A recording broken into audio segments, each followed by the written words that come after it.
and gentlemen, may I have your attention please? It's time for the final countdown. The show starts in 4, 3,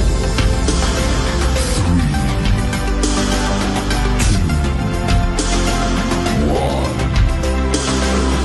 go! Assalamualaikum warahmatullahi wabarakatuh dan salam sejahtera.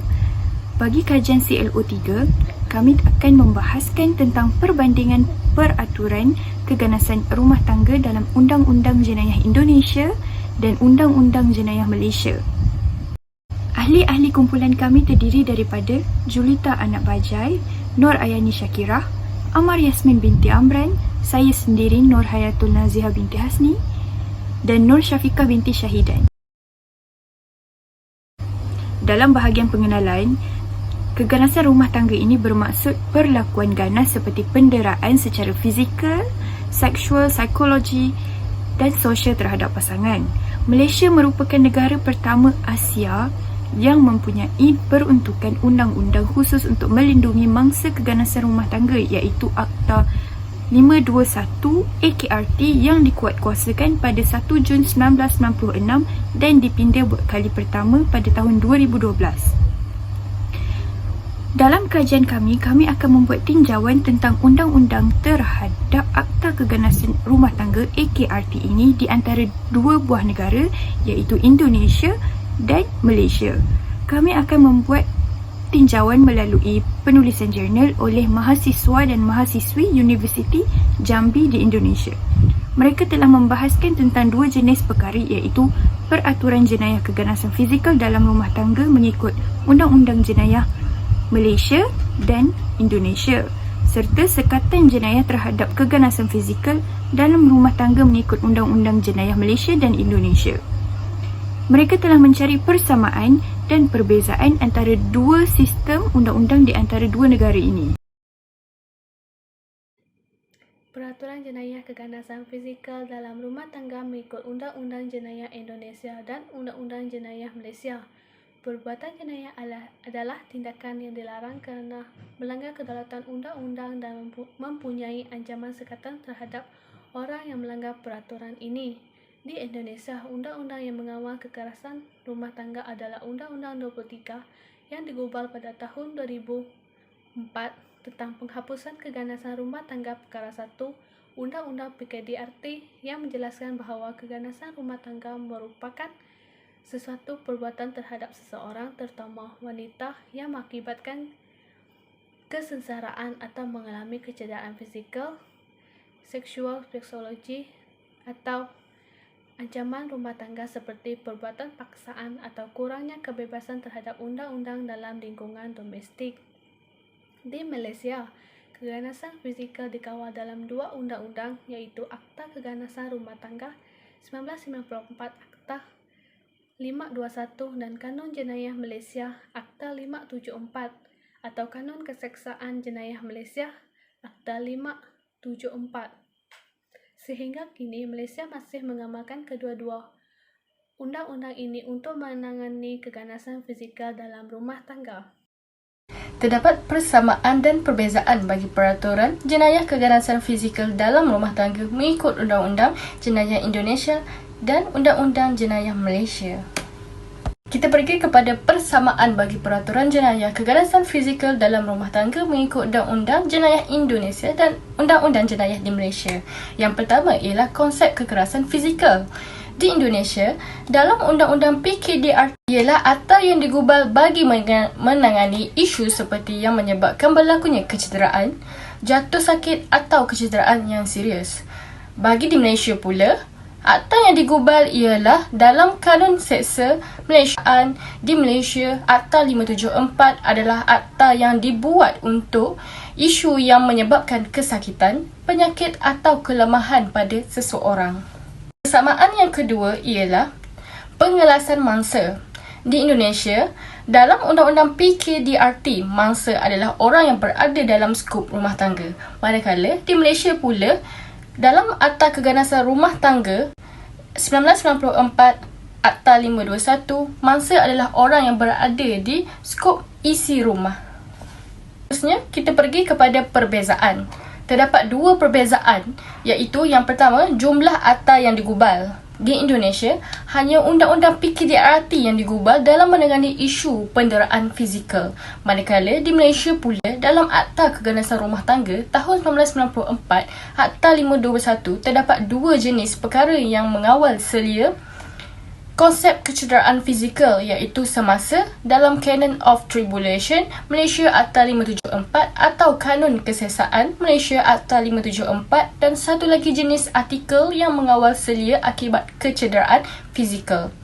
Seterusnya, yang kedua ialah pengerasan kecederaan yang serius. Di Indonesia, tidak diterapkan secara terperinci dalam Undang-Undang PKDRT hanya di perkara 90 Kanun Jenayah. Manakala di Malaysia pula jelas tersusun dalam Seksyen 320 Kanun Kesesaan Malaysia Akta 574 atau Kanun Kesesaan bagi Malaysia, iaitu Akta 574. Saya akan teruskan dengan persamaan yang kedua. Hukuman terhadap keganasan rumah tangga menurut Undang-Undang Jenayah Indonesia dan juga Undang-Undang Jenayah Malaysia. Hukuman adalah salah satu cara untuk menghukum pelaku yang melakukan perbuatan jenayah. Terdapat dua jenis jenayah yang dinyatakan dalam perkara 10 Kanun Jenayah.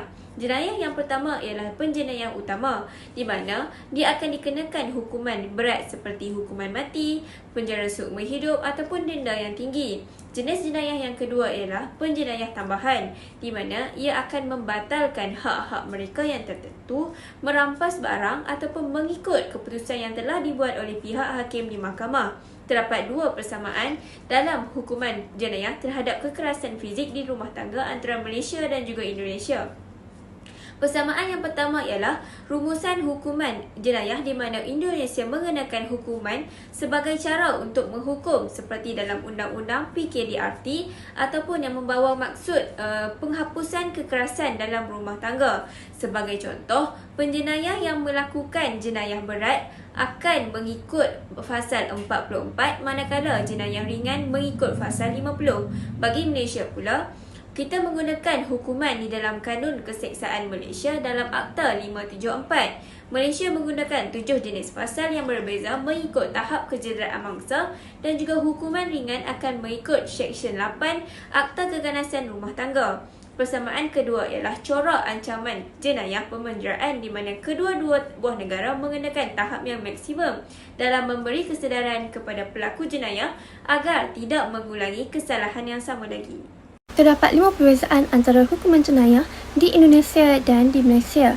Yang pertama adalah perbezaan dari segi pasal.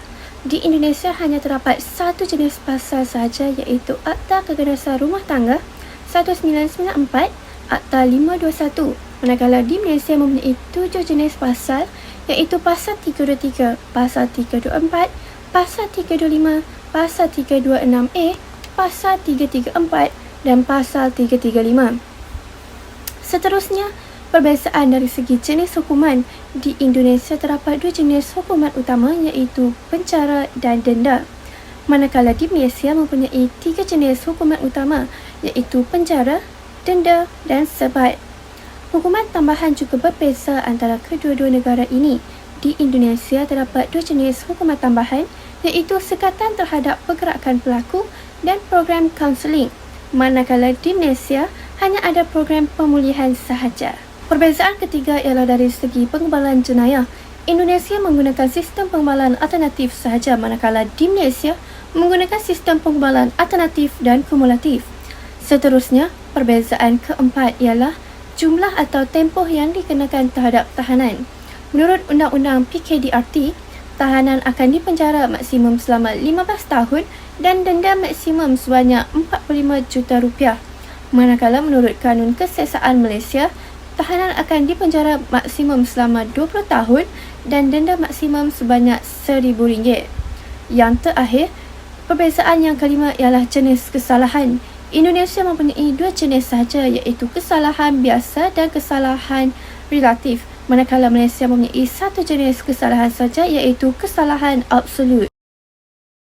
Bagi bahagian kesimpulan, secara kesimpulannya, Undang-Undang Jenayah dan Sekatan untuk Tindakan Jenayah Keganasan Fizikal dalam Rumah Tangga di antara Undang-Undang Jenayah Indonesia dan Undang-Undang Jenayah Malaysia mempunyai persamaan dan perbezaan. Antara contoh persamaan untuk kedua-dua undang ini adalah dari segi penggubalan sekatan jenayah dan corak pemenjaraan, manakala bagi perbezaan pula adalah dari segi pembahagian masa penjara dan klasifikasi kecederaan serius. Kajian yang dibuktikan ini telah menunjukkan bahawa Malaysia dilihat sebagai negara yang lebih teratur dan terperinci serta adil terhadap keadilan keganasan rumah tangga ini. Jelaslah kerajaan Malaysia memandang isu keganasan rumah tangga ini sebagai isu yang serius demi menjaga keharmonian rakyat dan para masyarakat. Dalam bahagian rujukan, kami telah merujuk jurnal dari Perbandingan Pengaturan Tindak Pidana Kekerasan dalam Rumah Tangga dalam Hukum Pidana Indonesia dan Hukum Pidana Malaysia. Kami telah mentranslatekan kepada bahasa Malaysia dan membuat tinjauan melalui artikel jurnal ini. Saya selaku wakil dari kumpulan saya ingin memohon maaf sekiranya terdapat kekurangan kami dalam kami membentangkan kajian ini. Sekian, terima kasih.